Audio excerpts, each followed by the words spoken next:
বিসমিল্লাহির রহমানির রহিম। সুপ্রিয় জামালপুরবাসী, আসসালামু আলাইকুম। আমি এম শুভ পাঠান। আগামীতে জামালপুর পৌরসভা মেয়র নির্বাচনে আপনাদের দোয়া, সমর্থন ও রায় প্রত্যাশী। আগামী ঈদুল আজহা উপলক্ষে আপনাদেরকে সকলকে জানাই পবিত্র ঈদুল আজহার অগ্রিম শুভেচ্ছা।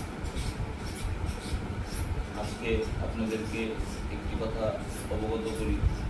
প্রতিবারের ন্যায় আমরা যেমন আমাদের ঈদ আছে, তেমনি সাধারণ মানুষ, নিম্ন আয়ের মানুষ, ছিন্নমূল পথ শিশুদের পাশে দাঁড়ানোর জন্য আমরা একটি উদ্যোগ গ্রহণ করেছি। প্রতিবারের ন্যায় আমরা এই উদ্যোগটি গ্রহণ করে থাকি। আগামীতেও আমরা এই অসহায় পথ শিশু, ছিন্নমূল এবং নিম্ন আয়ের মানুষের মধ্যে কিছু ঈদ উপহার বিতরণ করবো আমাদের সামর্থ্য অনুযায়ী।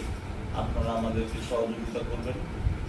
আমরা আপনাদের একটি ভিডিওতে আমি কিছুদিন আগে বলেছিলাম যে আপনাদের যে কোনো সমস্যায় আমরা 24 ঘন্টা নিয়োজিত থাকি এবং এই ইমার্জেন্সি সেবাটি আমরা দিতে যাচ্ছি জামালপুর শহরের প্রতিটা ওয়ার্ডে, প্রতিটা আঞ্চলিক ওয়ার্ডে এবং সর্বস্তরের মানুষকে যে কোনো সমস্যায় পড়েন আমাদের সাধ্যমতো আমরা চেষ্টা করবো আপনাদের সমস্যাকে সমাধান করার। আর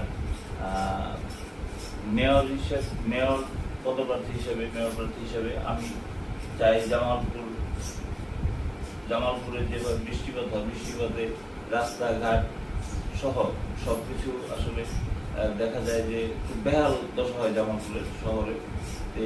পরিকল্পিত ড্রেনেজ ব্যবস্থা, পানি নিষ্কাশন সহ আমাদের জামালপুরকে একটি সুন্দর নগর হিসেবে কীভাবে গড়ে তোলা যায় আমি এই লক্ষ্যেই কাজ করে যাচ্ছি। এবং আমি আরও কিছু কাজ করি, যে নৈশকালীন বিদ্যালয়ে অলরেডি আমাদের কাজ শুরু হয়ে গিয়েছে। আমরা আগামীতে জেলা প্রশাসকের পারমিশন এবং জেলা প্রশাসকের যে নবনির্বাচিত যে প্রশাসক হয়েছেন তার সহায়তায় আমরা অতি শিগগিরই ঈদের পরপরই আমরা এই নৈশকালীন বিদ্যালয়ে ইনশাআল্লাহ কাজ শুরু করে যাব। এবং